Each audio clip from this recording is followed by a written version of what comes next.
Health organization has been tracking the recent outbreak of rabies that began in Taiwan and has now been reported in over 12 countries, responding to allegations he hasn't done enough to I think the opening sequence where the zombies first strike is so scary to us because we're reading in the news about emerging diseases. For example, there are viruses emerging from Saudi Arabia or from China where we've never really seen these particular viruses before, and we don't really understand how they work. And people are getting sick and people are dying, and you don't know what you should be doing because these viruses can spread as quickly as the zombies spread. I mean, if someone is sick and gets on a plane, they can be in another country, on another continent in a matter of hours. That's how real viruses spread around the world. And so these zombies are spreading kind of like viruses do, and it's very scary.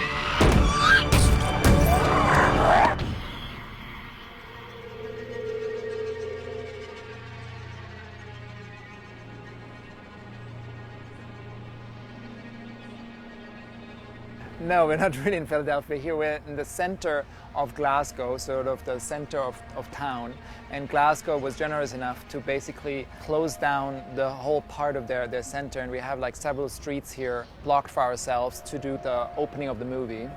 And it's been really exciting to be here because they've been very cooperative. And it really gave us the scale we were looking for. And once you change the street signs and you put some cabs in and you also use some digital plates from Philadelphia, the city really will look like Philadelphia.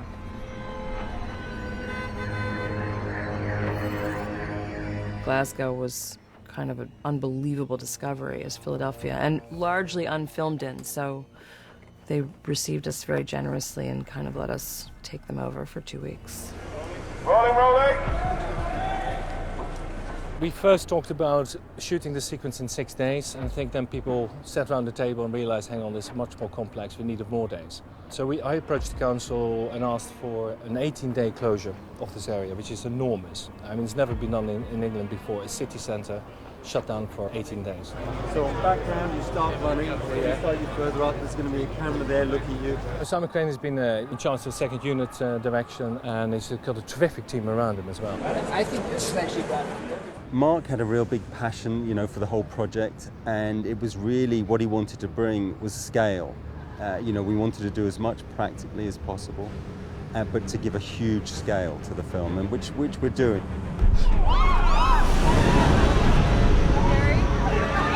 Get back in your car right now! In the opening sequence, we have a truck that does some damage to Main High Street. We've done a lot of stunts where we had like a snowplow mounted on the front of the garbage truck. So as the truck's driving through, you get cars literally flipping around all over the place. One of the things we're trying to do is give it a very documentary kind of style. But on this one, we really want to tie Brad and his family into the action. So what we did, within the Volvo, we actually mounted 4 different cameras which give us an overlapping tile background. And then Brad, we can shoot green screen and actually have him driving and being part of the action. Brad is a great driver, great mover, great fighter. He'd do it all if he could. And we try and give him as much as we can, because with him doing it, it's great screen value and it looks fantastic. Brad Pitt is wonderfully generous actor. He brings a lot of laughter onto the set, and you can see that he's always thinking about the story that we're trying to tell and the best way to tell it, and he's always bringing ideas to the set. And we crashed over 40 different cars. We then crashed the garbage truck, and then we crashed Brad's Volvo into an ambulance.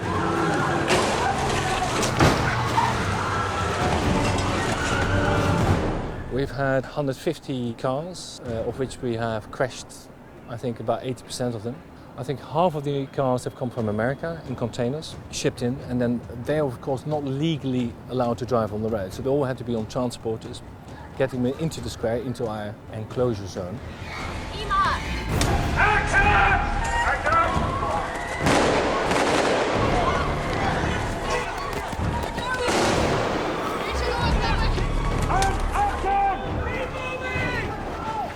military are coming in, doing roadblocks, trying to channel everybody away from where all the action is. The main reason I'm here is to go through the script, make sure that they're keeping as realistic as possible. But don't bring them all the way down, stop them at the signs right here, and then we'll go ahead and move them in groups.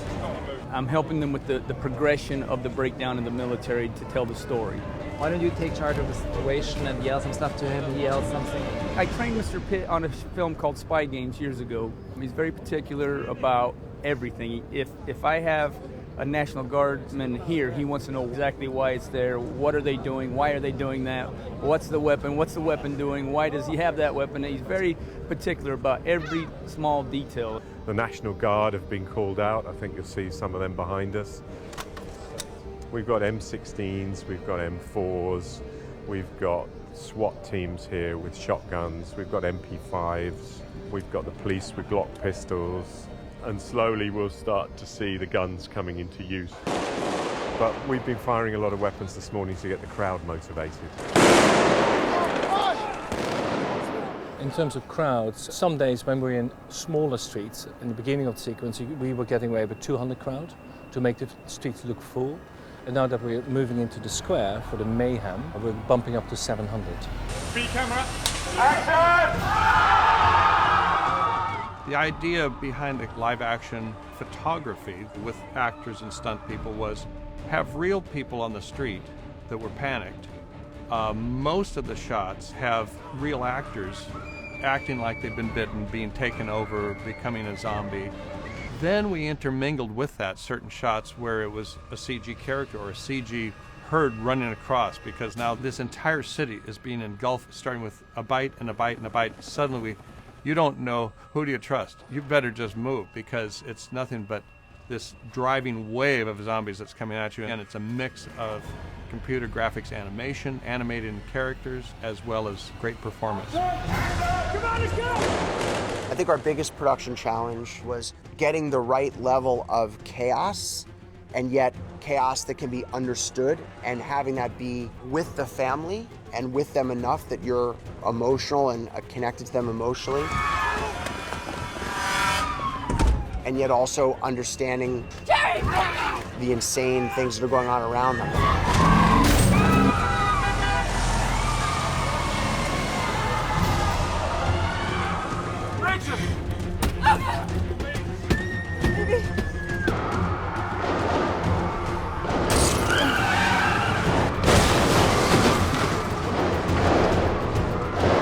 It's a very challenging movie because we have huge crowds.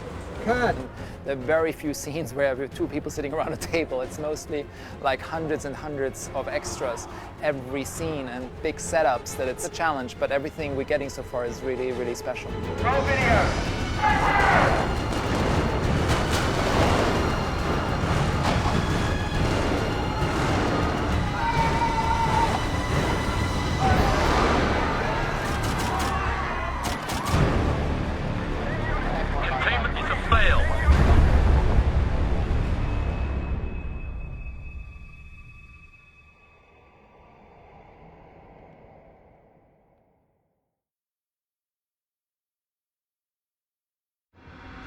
How do we know they're coming? They're coming. In this particular action sequence, there was a building rooftop created, surrounded by green screen, and when you extract the green, you can replace anything you want. And the nice thing is you can do what would be incredibly dangerous shots otherwise. You can do safe shots with the actors and with the stunt people with this sort of a setup.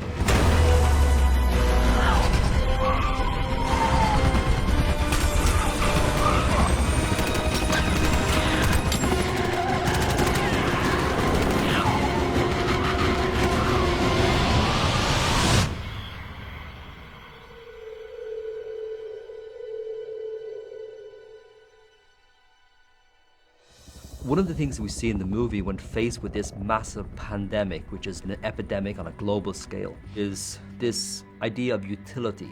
If you're helpful, we'll keep you as part of the group, and if you're unhelpful, we'll throw you out of the group. This not dissimilar from the large ship that we see floating off into the Atlantic, and that's what happens in the case of the Brad Pitt character. Can't leave my family.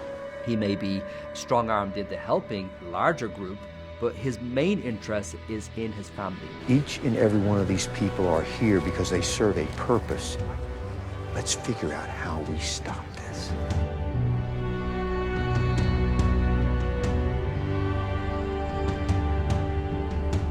So we're here in the Argus, which is basically a British Navy ship, and is standing in the film it's supposed to be an American Navy ship. And it's basically this landing deck we're here on is sort of the landing platform where Jerry and his family all landing down with a chopper after they just escaped the zombies. And they're landing here and sort of like they're in a safe spot. It's sort of like one of the last safe places in the world. It's really great to work on a real aircraft carrier instead of like you're doing it all on stage, because you still get the real feeling. And I feel like always on a real location, it just gives you like a palette that it's much wider, which is really great what we want for this film, because it is World War Z, so the scale is really important.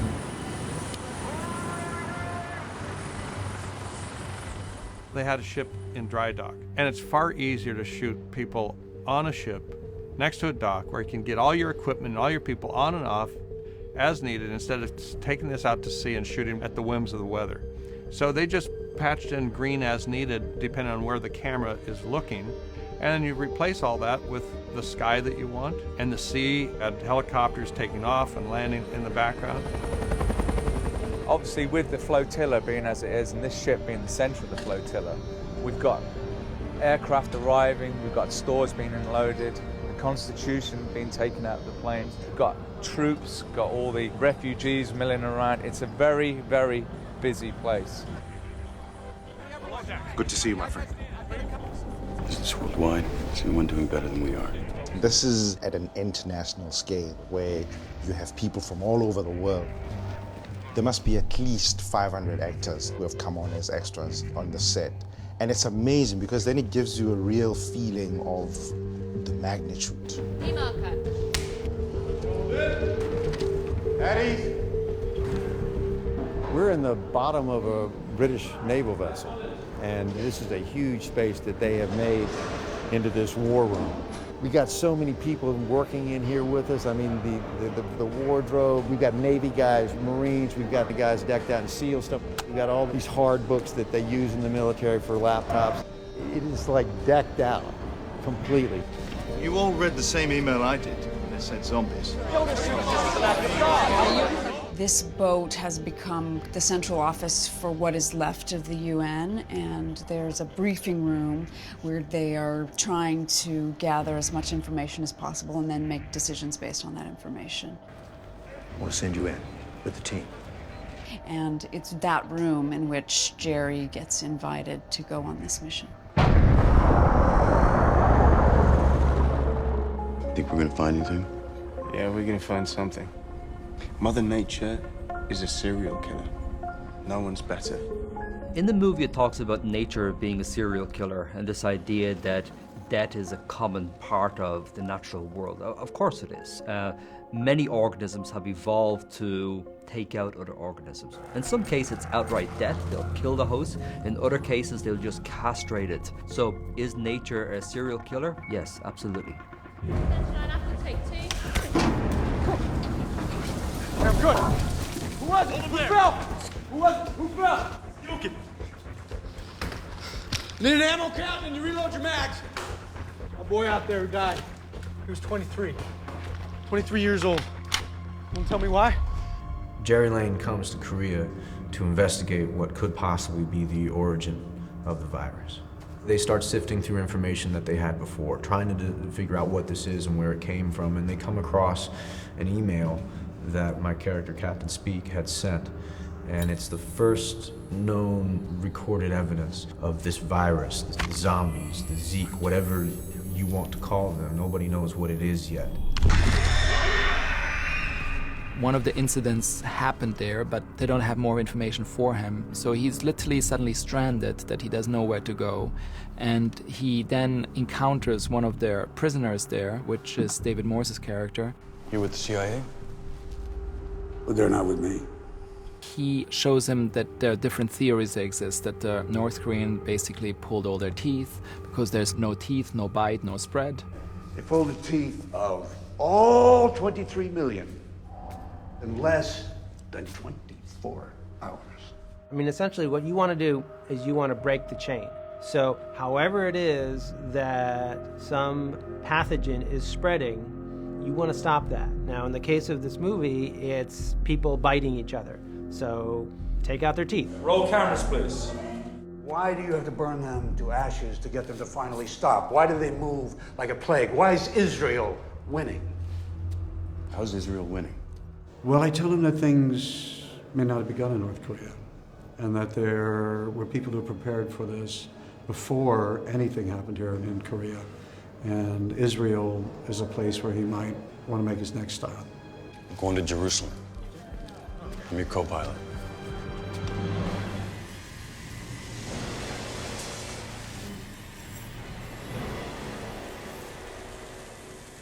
It was important to me that all the attacks feel different and different experiences and should have a different impact. And this one in Korea, the idea was that they have to get in a silent way back to their plane, because we established very early that they're drawn by sound. So we chose bicycles, which in one hand you can say, oh, this is ridiculous, but I thought the best way to get back to the plane in the fastest fashion instead of walking. Just pedal your ass off. And I thought this entire scene should be backlit at night in the rain, that you only see like silhouettes, and almost that the zombies and the human are both silhouettes, that they almost become one. I'm gonna clear a path through Z! You paddle like hell! My character, Captain Speak, can see the ridiculousness in all of this. But he's someone who's just trying to do his job, and it's important to him to get that man on that airplane. If he can do anything, he can do that. And Speak does pay the ultimate price for that.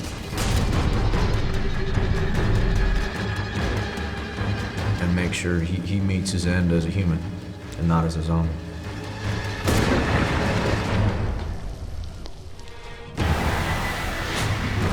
Make it stick.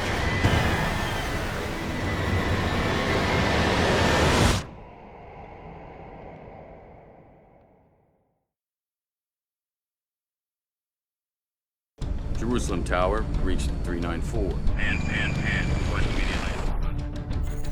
It was very important as we're on this journey that we're going through these different cultures and these different worlds almost. Every place should feel different and every place should have a different palette. It was important in Israel, for instance, to make it warm and feel like everything is safe. Yes, you feel the heat, you feel the warmth, life is as usual, and you feel almost nothing has changed, until obviously it does change. The choice of Jerusalem itself, which is the birth of humanity, the birth of all civilization, and then to mirror that in the fall of Israel, which is sort of the end of civilization.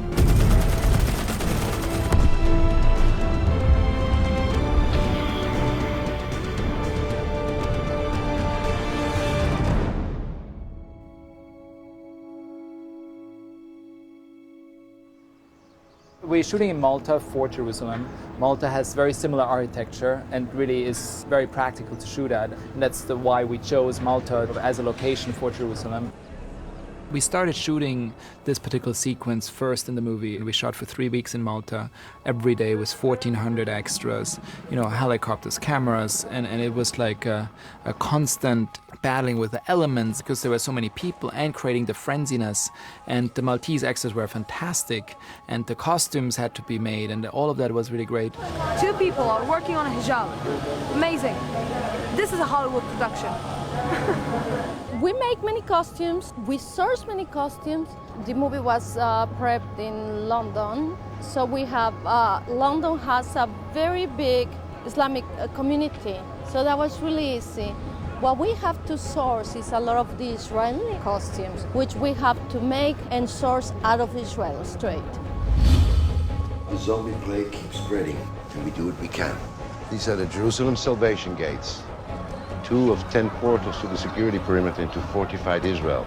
But Basland is the ingathering place, really. It's just behind the wall, which is supposed to protect the country from the zombies, who are amassing by the tens of thousands outside. And in this wall there are salvation gates, through which the refugees who are in zombie territory and who have not yet been attacked and bitten by zombies and therefore turned into zombies, they are allowed in. You're letting people in. Every human being we save is one less zombie to fight.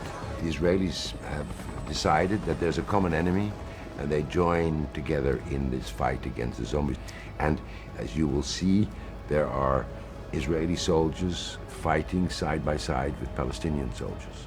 And when you're on the set and you see it, and of course when you see it in film, that's an amazing and very, sometimes a very moving thing to see. Jürgen Warmbraum, high-ranking official in the Mossad. Ludi Boken is actually who plays Warmbraum, and he's not an actor. He's an acquaintance of mine, a friend of mine. And we were in Israel and we were looking for an actor and we couldn't find someone. And coincidentally, I met him in London to discuss something, and he's Israeli. And I was sitting there and looking at him and I said, "Have you ever acted before?" He said, "No, I'm not an actor." I'm a film director and a film producer, and also because he knew that in the past I had been a war reporter and I've been a lot in the Middle East, not only in Israel where I've lived for a long time, but also in other places, and I've been around people who are like the character that I'm supposed to portray. And so he went in and he read for the role, and I looked at the tape, and the casting director actually told me, said, "You know, your friend is really good." So I looked at the role and I sent it to Brad and I sent it to the studio, and together I said, "We love this guy, he's so good," and he got the role. And you were that 10th man. Precisely. Even before I went for the reading, I understood that it's a big movie, it's an action movie, but it also has a very strong message about solidarity and in the way people all unite in a big fight against evil. And I felt that it was something also important to do, and it was something in line with things that I would like to participate in. So here I am. It was interesting once he started shooting. Suddenly there's this man who has been in a lot of very life and death situations, and suddenly was with Brad Pitt and was slightly nervous and shaking. And I said, "Look, you did so well in the reading. Let's just take a deep breath." And then he just found his way and just hold his own and just played his character, which was amazing. I need answers. I don't have answers. All you can do is find a way to hide. They're coming over the top!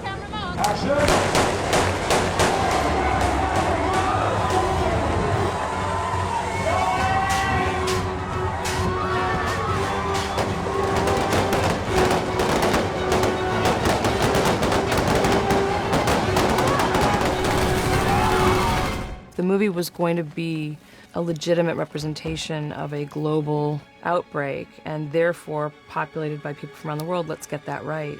While you couldn't go shoot Israel for Israel, you could certainly cast an Israeli actress. So we've done that. I play Sagan, which literally means in Hebrew lieutenant, so she's called lieutenant. She's an Israeli soldier for the IDF, and she gets assigned to protect him in this journey.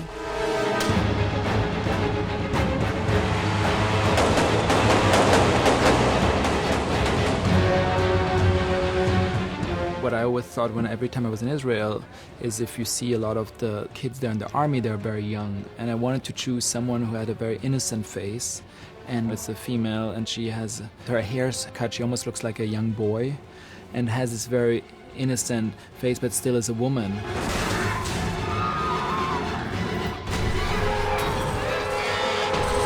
It hasn't really been a tough stunt. It's been trying to make the stunts not look like stunts. Trying to make this wave of zombies, this tsunami effect, this complete river rush of zombies, and this domino effect it has on people as they're running, is to get as much real acting out of the performers, stunt-wise, extra-wise, and acting-wise, and just get this performance. We have a few wire assists and, the normal sort of stunt wire rigs, but generally it's getting them to simulate fear. Jerry Lane sees this little boy that has a shaved head, and this herd of zombies comes vaulting down this walkway, and they part around him just like a wave. You could never get stunt people to quite run this way, where their balance would go in and out in quite the way that would be, frankly, manipulated. So we thought it was best that it be a boy on a ramp with 100% computer graphics, animated zombies running around him.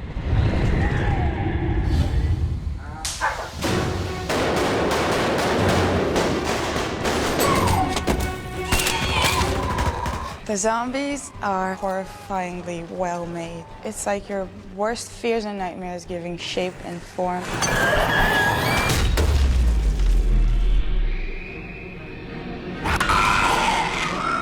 She gets bitten in her hand, and Brad suddenly, out of, again, it's one of these instinctual moments, cuts off her hand and then does a countdown to see if she turns into a zombie, and she doesn't. That's exactly what happens in rabies. You have a bite on your hand, it takes a lot longer for it to creep up your central nervous system, but creep it does. In the movie it's a lot quicker, contracted, but in the case of rabies, it's exactly the same process which is happening. You're not gonna turn! You gotta move.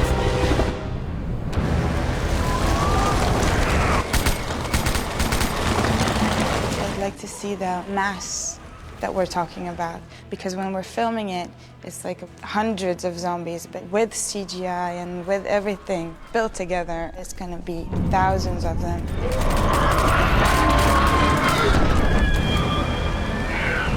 The shot going over the wall, that was a big old darn deal. A shot like that takes over a year to make because there's so much difficult animation. You might lay down a basic animation climbing up the wall and they're climbing on one another. And then you sprinkle in all these custom characters and you keep doing that until it looks better and better. And we had one live action shot of zombies hitting the wall and trying to climb up on top of one another. And we did clever camera tricks like lean the wall over, in actual fact, roll the camera over so actually the actors could climb up further than they normally do. Then on top of that, we put in a few CG zombies also climbing up on the real people. So it's a mix and match deal again to try and enhance this zombie behavior.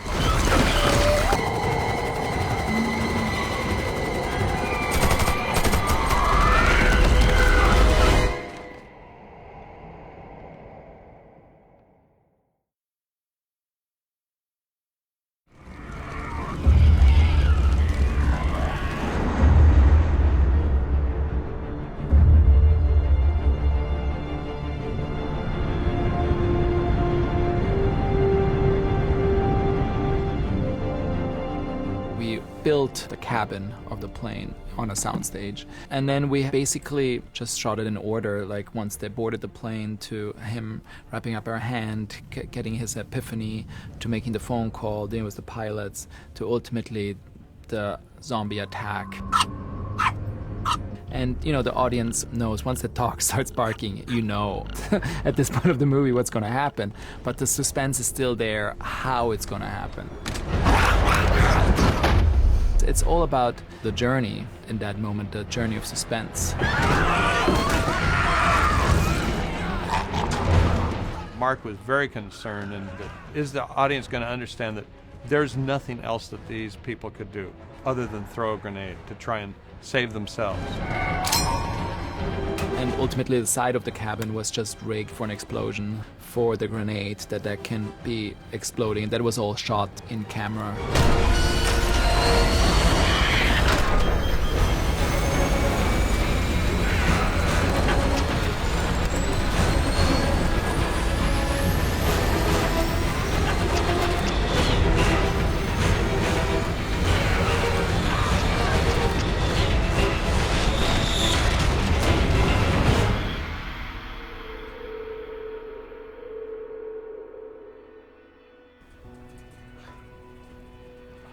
You have so much spectacle and so much scope in the first two acts of the movie that we thought it would be really interesting to make it much more intimate and suspenseful.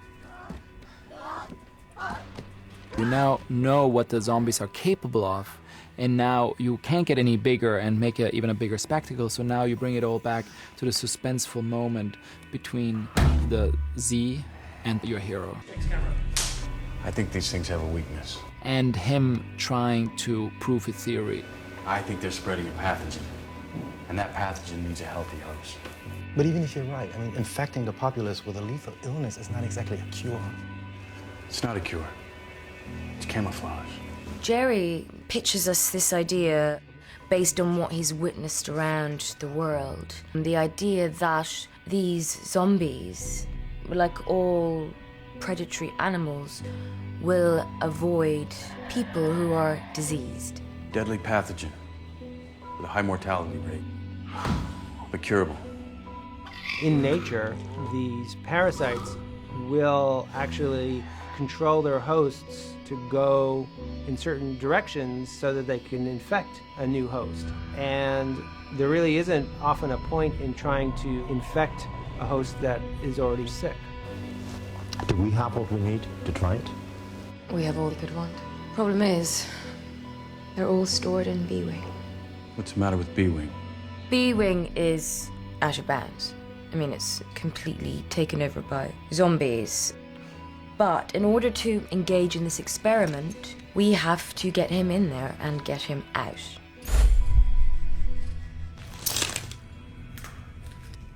Again, you're playing that building very much on suspense. And you constantly want to create suspense around every corner. Action!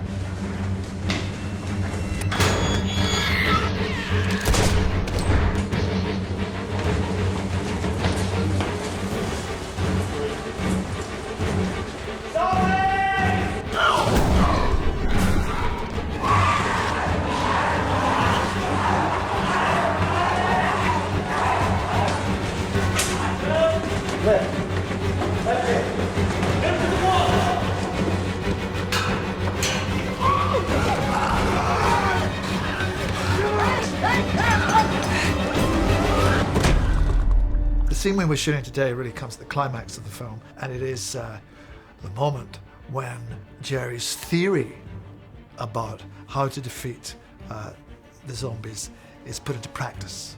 And the guinea pig that he uses to try this out on is himself. He's gonna inject himself. And he is confronted by a killer zombie. It's just the two of them, and there's no way out.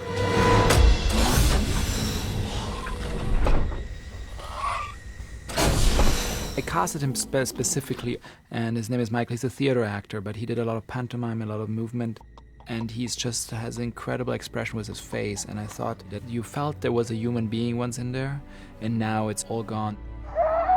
He was alive too. He had a life, and that's why I put a wedding ring on him. And it's very subtle, but he bangs sometimes the red ring against the window. That you feel like there's a whole history to this man. There was a family, there might have been kids, and now he's just this zombie, and that you feel like the loss of humanity in that moment between them. What I think this movie does really well is it draws from biological inspiration. Do we imagine, because we see this movie, that there are threats from emerging infectious diseases? Well, that's already a given. 60% of our diseases are from things which have jumped from animals into humans. Of course, we have to go on and ask whether those parasites would be controlling our behavior, but if it's going to kill half of all our society, that itself will control our behavior.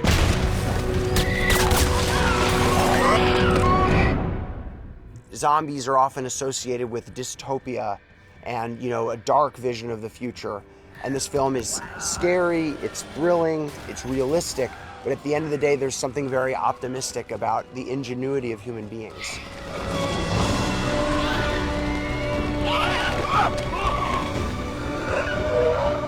I'm an optimist, and I always believe there's hope. And that's what I feel Jerry Lane's character is. He's someone who has seen so many places that have been in crises, but ultimately came out of it, and he's still hopeful and positive. How can I solve this? How can I change it? How can we, as human beings, come together and survive? The war isn't over. The plague isn't done yet. We're still battling disease. But now we have found a camouflage. Now there's a way to beat them. Now we can all work together and end this war. Approaching target, mission to engage. All clear. Line them up. Line them up. It's not just a horror movie. It touches on many layers of thematic stories. I think it deals with the human story. It deals with political issues. So you will have that cross factor in terms of your audiences who will want to come and watch it because they see it from very different perspectives. Actions. I think the most enjoyable part about filming this movie has been that it's such an environment of collaboration. We show up and we have a scene to do and we all pitch in to figure out the best way of telling that story. And that's an actor's dream, is to feel like we're all making something together. I think the biggest challenge of this movie was to stay true to the original ambition of making a great, entertaining, enormous, satisfying, original film. And it's meant to show how the entire world is affected, so by definition, you have to go to a lot of places and show a lot of people. WWZ is definitely the biggest movie I've ever done. The scale is enormous. It's a worldwide, global journey we're on. And if you make a movie on that scale, you just need to be surrounded with the best people you can who understand the vision you have for the movie and also be able to support that, because ultimately you can't do it alone. Ready, and action. And most of them have done big movies, so they were all really incredible support, and I'm really thankful to all of them.